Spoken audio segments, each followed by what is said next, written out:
Ready to dive deep and uncover these ancient secrets? Click the like button now. Share this content with someone who needs this message, and most importantly, subscribe to the channel and activate notifications.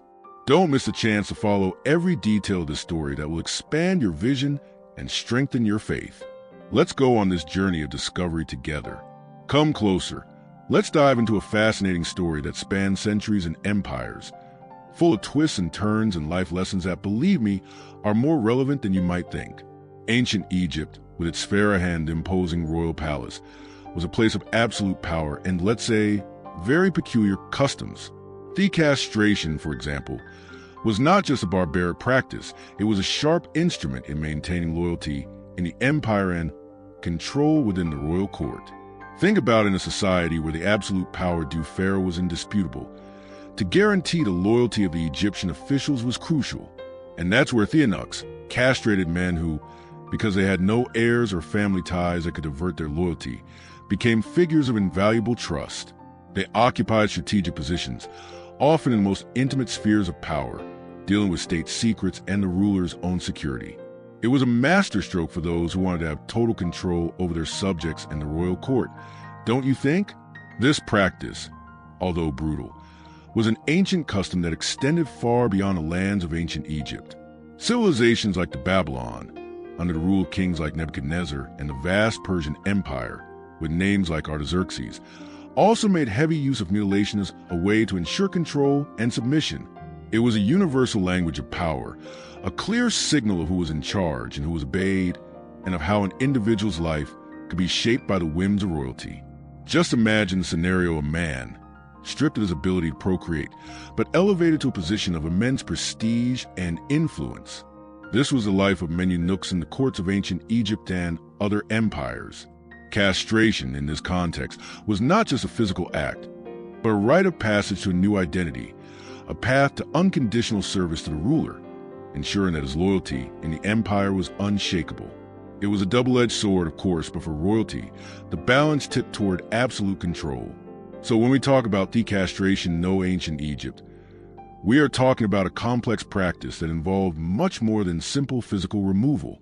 It was about politics, about security of pharaoh, on the structure of the royal court, and, above all, about the relentless search for absolute power. It was a way of ensuring that the Egyptian officials closest to them were always, and beyond any doubt, at the service of the empire.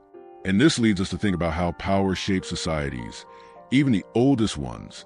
Now, speaking of trusted figures at court, the name of Potiphar immediately comes to mind when we think of ancient Egypt and in the history of Joseph of Egypt. The Bible describes him as an officer of the pharaoh, and more specifically, as captain of the guard. But what intrigues many people is that some translations of the Bible at one point even call him a eunuch. This generates quite a debate. Could it be that Potiphar was he really castrated? Or did that word have a broader meaning at the time? It's an interesting dilemma, isn't it? After all, the term eunuch immediately brings to mind castration, something that, as we have seen, was a practice of control and submission common to ensure the loyalty in the empire. However, it is important to remember that in many ancient contexts, the word eunuch could also be used to designate a high Egyptian officer, a minister, or someone who held a position of great responsibility and trust in the royal court, regardless of their physical condition. So when the Bible refers to Potiphar as eunuch, she could be referring to her elevated position and her proximity to the pharaoh, and not necessarily that he suffered the mutilation. This distinction is crucial to understanding the role he played in the ancient Egypt. Think about how, even today, certain words have multiple meanings depending on the context. It's something similar, only millennia ago. The fact is, regardless of whether or not he was castrated, Potiphar was a man of great influence. His description as captain of the guard already indicates a position, a weight, in the scheme of absolute power due pharaoh. He was no mere servant. He was someone who dealt directly with the sovereign security and, by extension, with the empire's secrets. He was a man to be taken seriously, for sure. And that's where we see how the ancient customs and the nuances of language can shape our understanding of historical figures. Uncertainty about the status of Potiphar invites us to go beyond the obvious, to research and ponder what each word really means in its original context. This prepares us to delve even deeper into the importance of this man in the life of Joseph of Egyptan in the plot that unfolded in royal palace. Regardless of the debate over whether or not he was castrated, one thing is certain: Potiphar held a high political and social position in the ancient Egypt. Think about it. He was no mere bureaucrat. His description as captain of the guard of the pharaoh already gives us an idea of his status. He was, so to speak, the head of presidential security at that time, responsible for maintaining order in the royal palace and guarantee the integrity of the sovereign himself. This is not for everyone, is it? This prominent position placed him in a circle very close to the pharaoh, the heart of the absolute power Egyptian. He was in charge of the ruler's personal guard and even more so of state prisoners. Imagine the responsibility of dealing with important figures who, for some reason, fell from grace. This required not only strength and authority, but also discretion and a loyalty in the empire unquestionable. And it doesn't stop there. The Bible shows us that the house of Potiphar was prosperous, a clear sign of its wealth and influence. But the most interesting thing is that this prosperity seems to have multiplied even more with the arrival of Joseph of Egypt. It is as if God's own providence were acting there, transforming everything around Joseph into something even better. This prosperity was not the result of chance.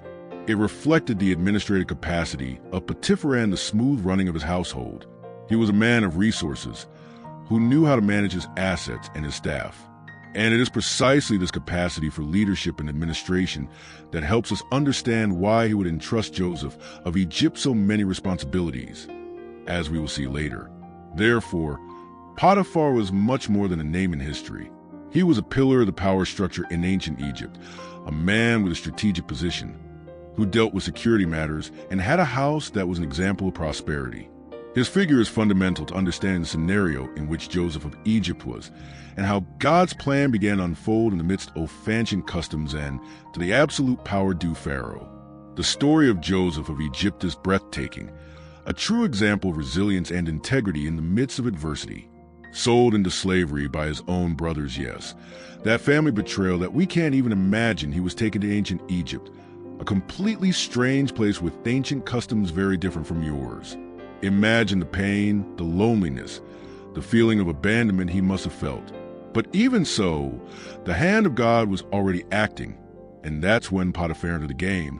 Joseph was purchased by Potiphar, the captain of the guard of the pharaoh, and that's already a big one in the story.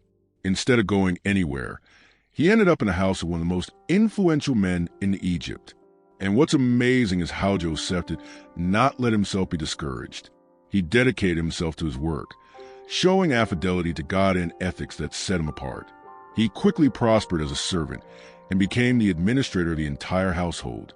Potiphar, think of it as proof that excellence always finds its way, no matter the circumstances.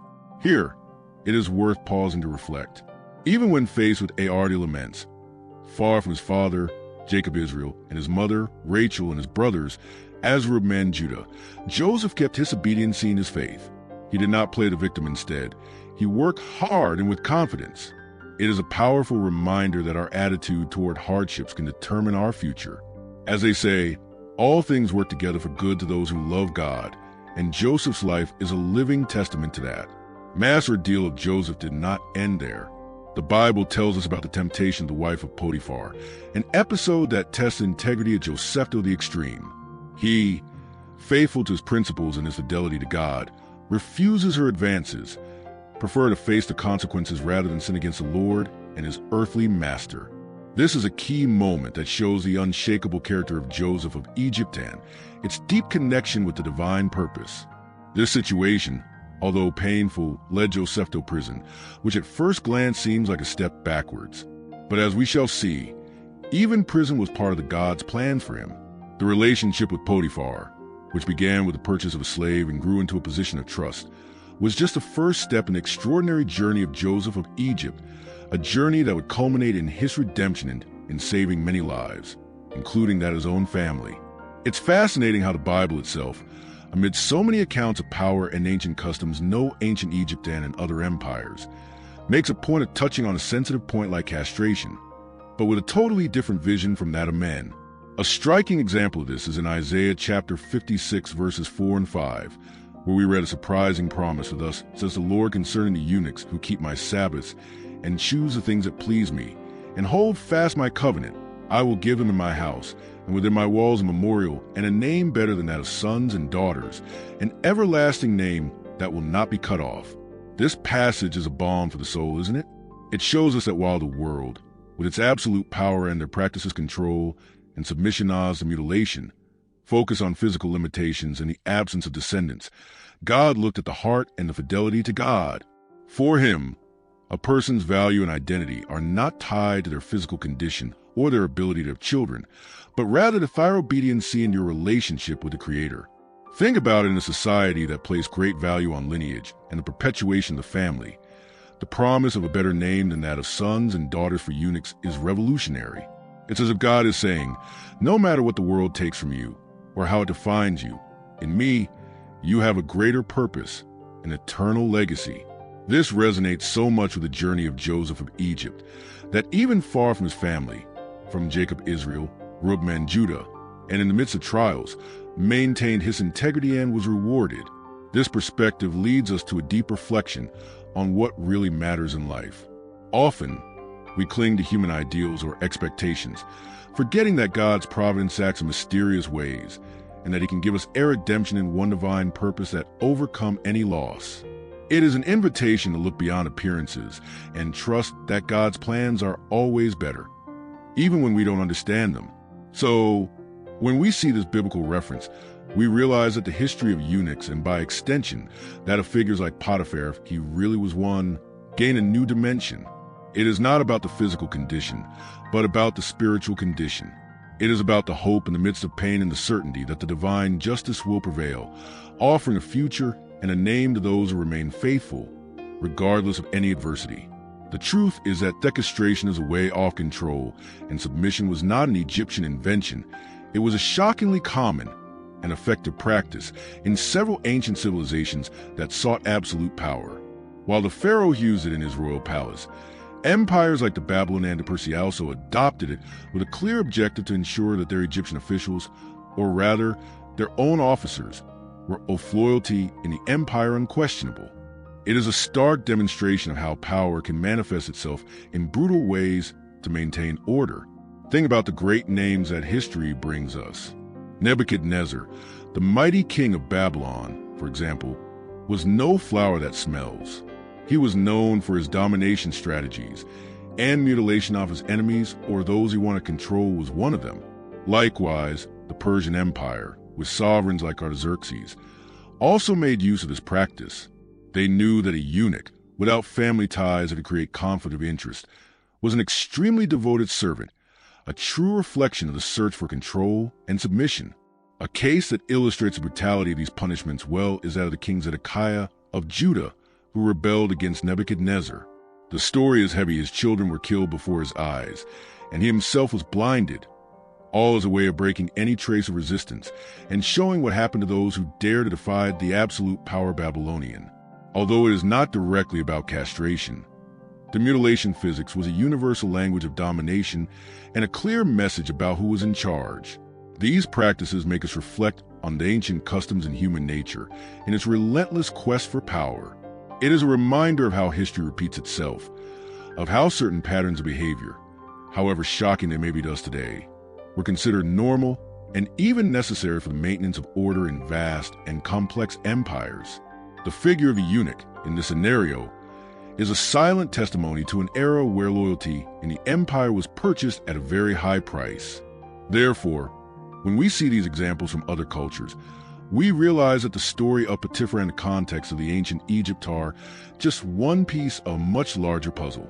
The use of castration and other forms of mutilation reveals a dark side of humanity, but also helps us appreciate even more the resilience of people like Joseph of Egypt, who, in the midst of this reality, managed to maintain their integrity and fidelity to God, even when everything seemed lost.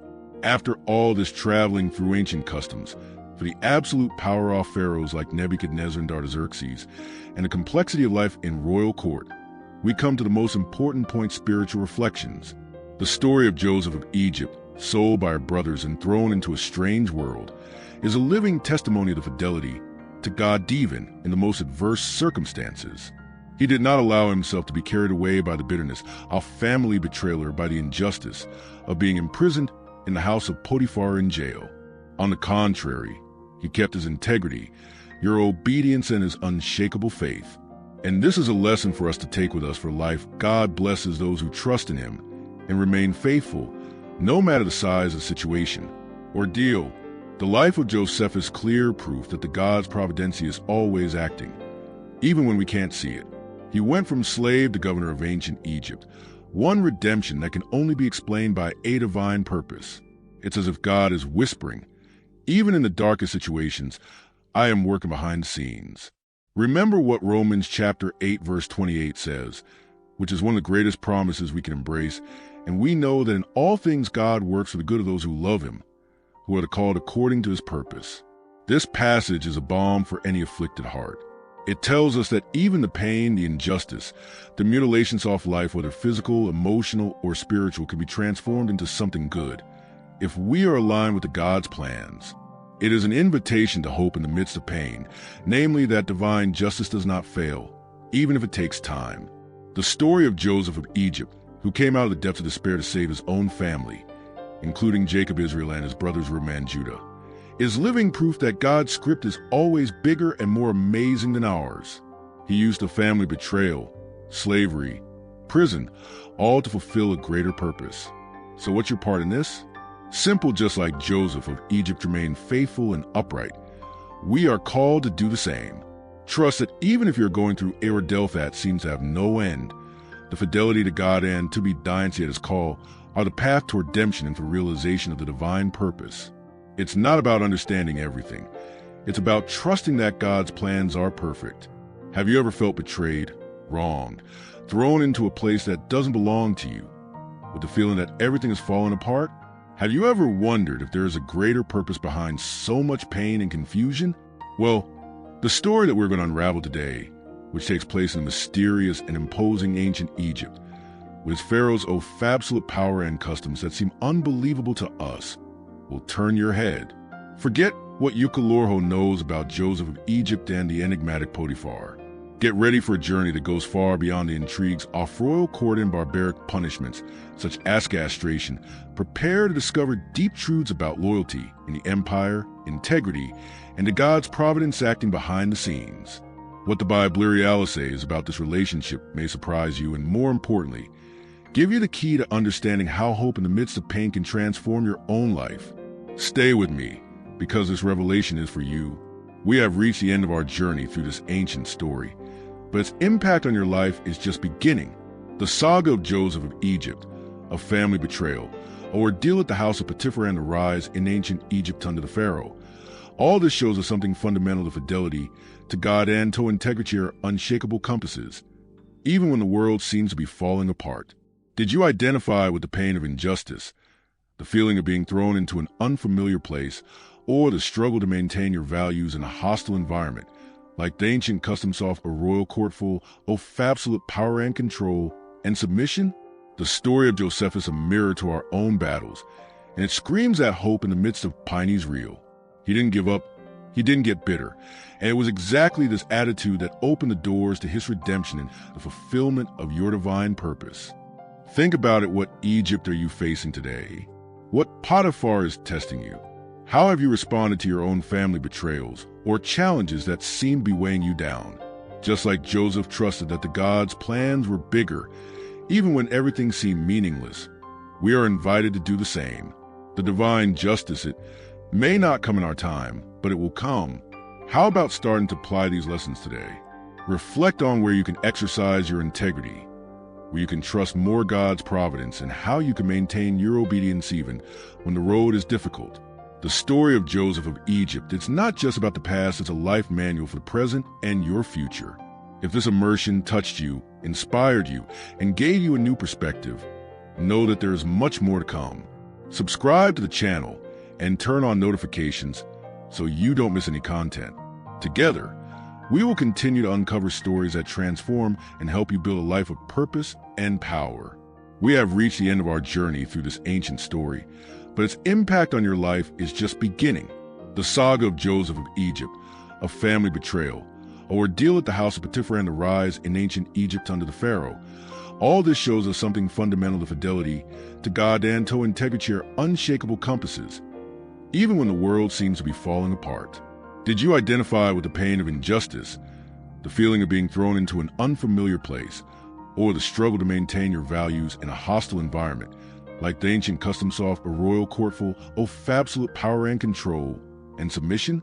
The story of Joseph is a mirror to our own battles, and it screams at hope in the midst of Piney's real. He didn't give up. He didn't get bitter. And it was exactly this attitude that opened the doors to his redemption and fulfillment of your divine purpose. Think about it. What Egypt are you facing today? What Potiphar is testing you? How have you responded to your own family betrayals or challenges that seem to be weighing you down? Just like Joseph trusted that the God's plans were bigger, even when everything seemed meaningless, we are invited to do the same. The divine justice, it may not come in our time, but it will come. How about starting to apply these lessons today? Reflect on where you can exercise your integrity, where you can trust more God's providence, and how you can maintain your obedience even when the road is difficult. The story of Joseph of Egypt is not just about the past, it's a life manual for the present and your future. Ready to go further? If this immersion touched you, inspired you, and gave you a new perspective, know that there is much more to come.